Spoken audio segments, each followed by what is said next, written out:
मतलब झाल ठीक है, एकदम ठीक है। हमको ज्यादा झाल खाता है, हमको देखिए हम बोले ये झाल नहीं खा सकता है मेरा हस्बैंड एकदम। পাই হিজ পাই মানে যার নামে হোটেলটা, তো উনি আমাদের কালকে বলেছিলেন যে ট্রাই করে দেখতে মণিপুরি কুইজিন। তো আমাদের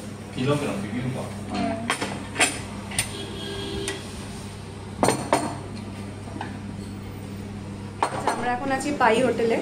আর এখানে পাই হোটেলে তোমার নাম, your name is?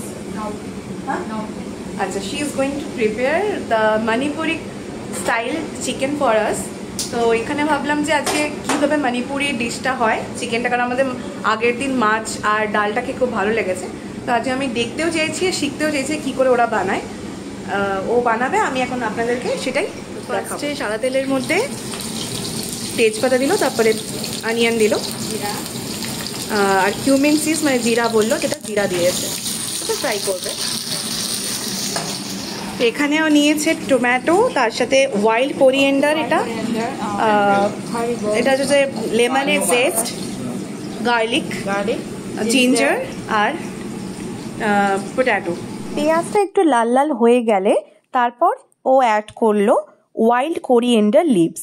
মণিপুরি মোটামুটি সমস্ত রান্নাতেই এই ওয়াইল্ড কোরিয়েন্ডার লিভসের ইউজটা হয়।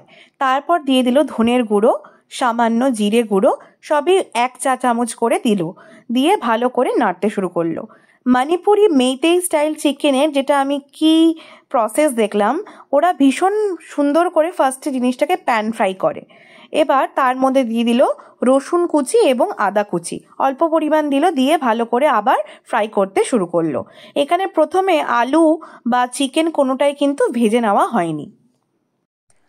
আমরা তো নর্মাল ইন্ডিয়ান খাবার বা যেরকম লেখা ছিল সেরকমই ট্রাই করছিলাম, কিন্তু এই পাই ভাইয়াই আমাদেরকে বলল যে তোমরা যখন এক্সপ্লোরই করো নতুন নতুন জায়গায় নতুন নতুন খাবার, তাহলে এখানকার Meitei style Manipuri cuisine try করো।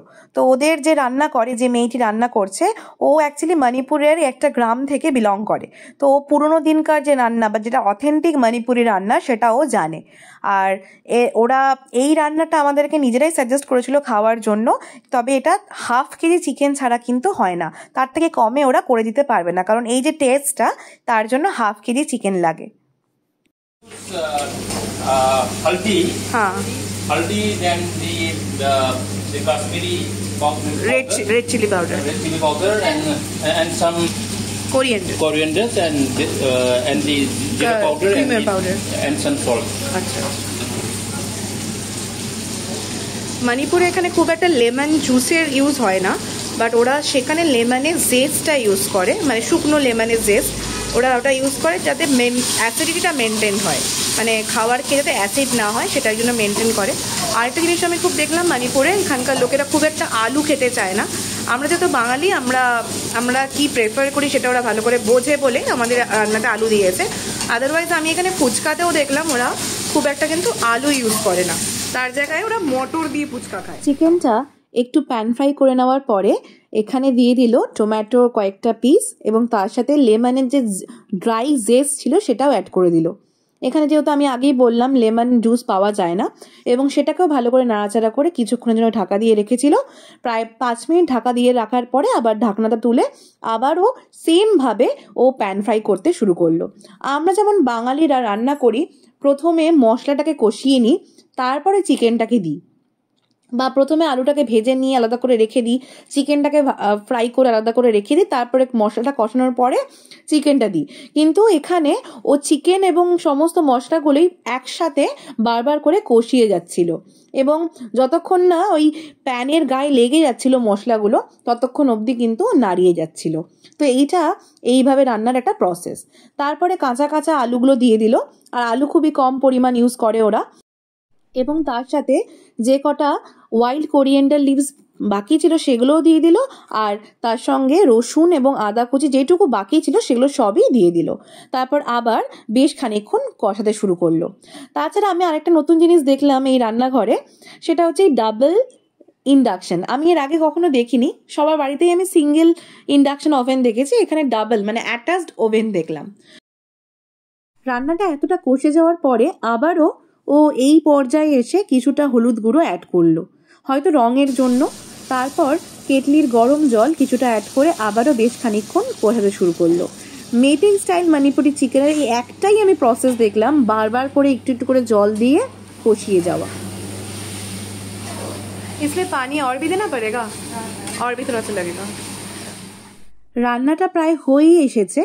আমরা যেহেতু একটু গ্রেভি গ্রেভি খাবো, কারণ আমরা তো শুকনো শুকনো খেতে পারি না, আর তাছাড়া এর সঙ্গে রুটি দিয়ে খাবো যেহেতু, ওই জন্য ওকে বললাম আর একটু গ্রেভি করে দিতে।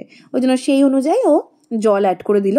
আপনারা যদি গ্রেভি না খান, অল্প মানে ড্রাই ড্রাই খান, সেটাও খেতে পারেন, কিন্তু আমরা একটু ঝোল ঝোল খেতেই পছন্দ করি। তো সেই অনুযায়ী ওকে আবার বেশ খানিকক্ষণ কষাতে হলো।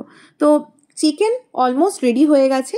এই চিকেনটার মণিপুরির নাম হচ্ছে ইয়েন থোংবা এবং এটা ব্রয়লার মুরগি দিয়ে করা হয়। আমার মুখের হাসি দেখে তোমরা বুঝতেই পারছো যে আমি কতটা এক্সাইটেড ছিলাম এই রেসিপিটা ট্রাই করব বলে। আর যেহেতু আমি রান্নাটা পুরো দেখেছি, রান্নার সময় দাঁড়িয়েছিলাম, ভিডিও করেছি, ওই জন্য আমার তো আরও বেশি লোভ লেগে গেছিল। সত্যি মানে আমি বাড়িয়ে একটুও বলছি না, পাই হোটেলের খাওয়া দাওয়া সত্যিই খুব ভালো। আমরা যে কটা আইটেম ট্রাই করেছি, ব্রেকফাস্ট হোক লাঞ্চ হোক, প্রত্যেকটাই আমাদের মন জয় করে নিয়েছে।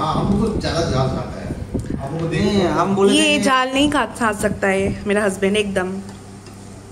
हम लोग देखे थोड़ा मॉडिफाई किया है। एक्चुअली भी हम लोग झाल पसंद है। इरोमा जो है ऐसा का मजा है हम लोग को। তুমি খেয়ে বলো, আমার খুব ভালো লেগেছে। আলুটা একদম সেদ্ধ হয়ে গেছে।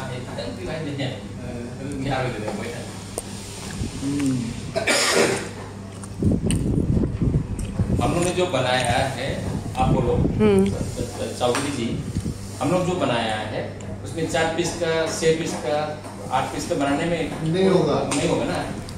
वो मेन चीज सेटिंग हमने बोला कम से कम आधा किलो बनाना पड़ेगा।